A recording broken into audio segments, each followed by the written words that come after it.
Hey guys, Pat here from Rain Country, and today I'm working on a StoveTech rocket stove, and today I'm gonna do a little mod on it. What we have here is Heidi. She likes to cook on, or we like to cook on, this little griddle. And what you can do is put a pan on the one side, a coffee pot on the other, and the flames will come up underneath, through the firebox here. Most of y'all probably know what a rocket stove is, but if you don't, I'll do a quick explanation. Air draws in here, your little firebox is here, where you have, you just little tiny chunks of wood to get your fire going, and all of the heat is directed through the center of the stove, and so all your flame and all your heat is concentrated in here. Well, typically this is designed to put a pot on, or a pan, or a cup of coffee, or a pot of coffee, or whatever you want to do, and you can regulate the heat by opening or shutting any of these doors here at any one time, and regulating the fire flow and the heat by your oxygen intake and your firebox. But Heidi, she likes to cook on this griddle, and at any one time you can have one or the other, or you can heat like that. If you want something to retain heat, you can always use, this is just something that I had on hand. But the problem is that if you have this thing balanced, and you got coffee on here warming, it's got, the weight of coffee and everything in it, what happens is, if you take one item off, then it becomes side heavy. Well, I'm worried about cooking on this, and this thing becoming unstable, and dumping hot coffee or your breakfast or lunch or dinner or whatever like that off onto the side or the deck or wherever it is you're cooking. So I'm going to mount on here permanently a set of bars that are 16 inches wide, a bar here and a bar in the back, and I'm going to cut two 16-inch pieces bar off of here for a stabilizer. I'm going to have to tap some holes in here, tap some holes on the back side to hold each bar. I'm going to have to tap some holes in the square stock in order to be able to mount it in here. So we'd be able to still use this just like it was designed. What I've done is I've removed the screws out of the top of this. This is cast iron, built pretty husky. But on the inside it's got the fireproof a baked clay insert here, and it's just really a heavy deal, so it's a pretty stable deal. And on the inside, you can kind of see it goes right into the firebox. There's a little grate in the bottom here that can come out, so you can take this thing apart and clean it if you want. It's got this little grate here. Enough of that. Let's get started on our project here. I'll get this all closed up and put this back on here.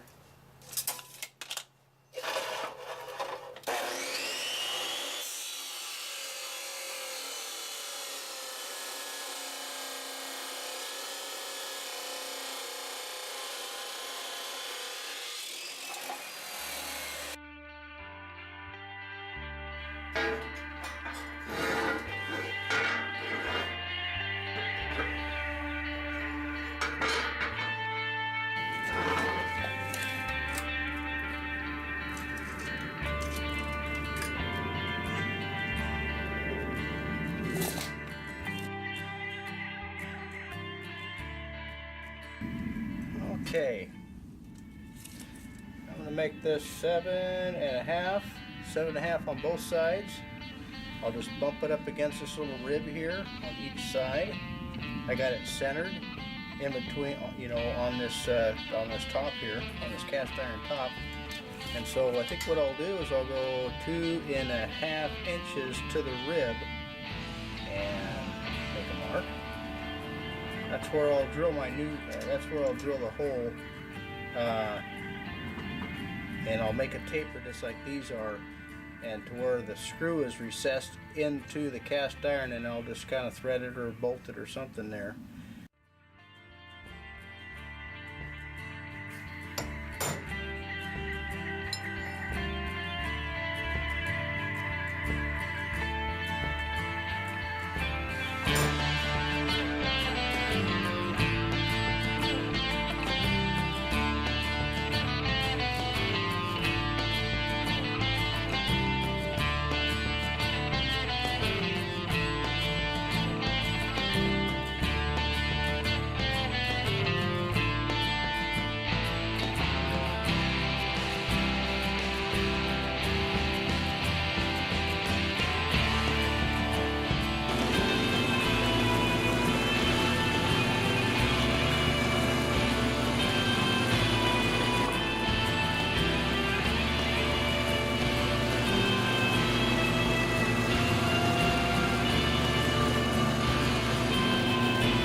Bit that is exactly the same diameter as the top of this screw, the top of this machine screw here, and I'm going to make it to where it's going to recess into the hole here a little bit, to where this will be smooth with the top of this square stock.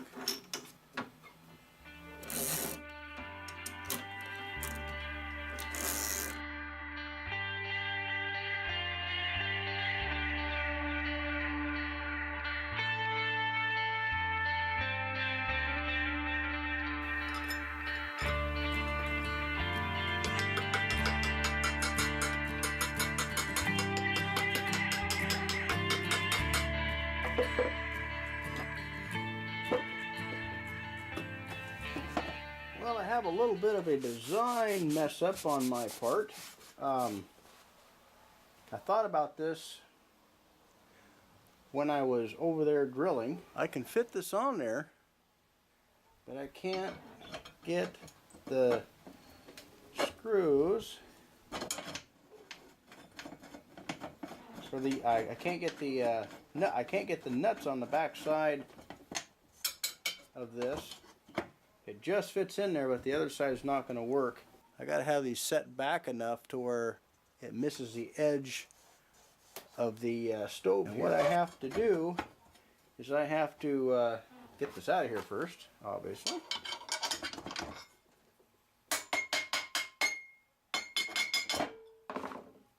And I have to set this back a little bit further in here, tap new holes in the top of this. I like the idea of these screws being separated a little bit further to give us a little more strength. I'm going to have plenty of area here, so it won't be too narrow to make it tipsy.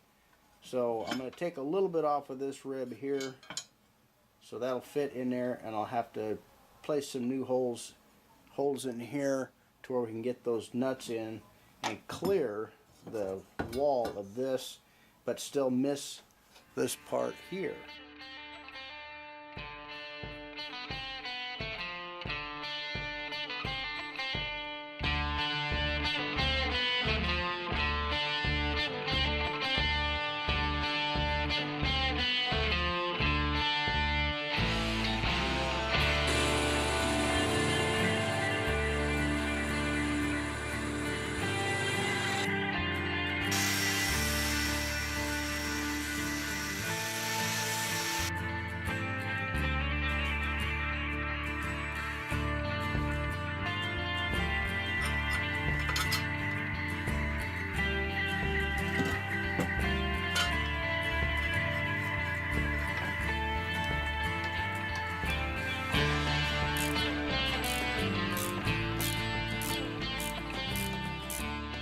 I know I could bring these holes in here and leave this fin the same, and not bother cutting down on that fin, and save me a little bit of time, but I want to make all these the same, so it's just a persnickety thing.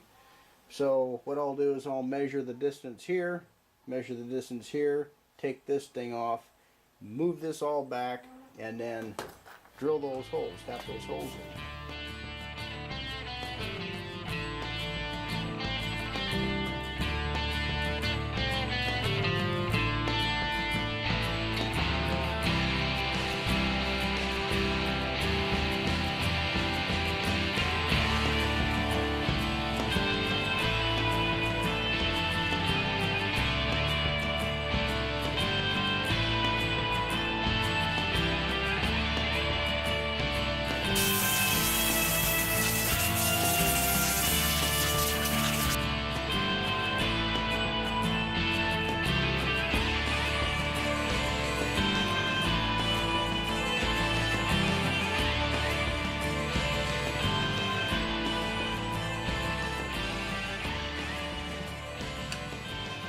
Alright, let's go light a fire under it and see if it works.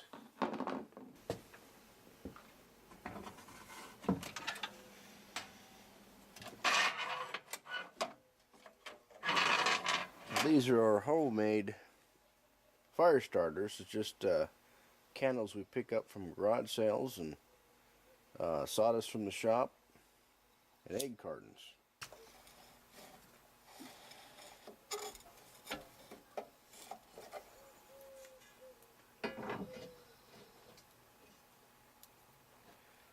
So now we can put a pot over here and to keep things warm, and we can have concentrated heat right here in the center. Or we can have two pots here side by side, or two pots, or a pan and a pot, or whatever like that, and cook two things at one time. So I think this is going to work out real well. I think that's going to be real stable. I can put something heavier right there, and it's not going to tip over. Whereas before it would just tip the griddle over. So I think that's going to work real good. Well, I hope this helps somebody out. Appreciate you stopping by. Thanks for watching.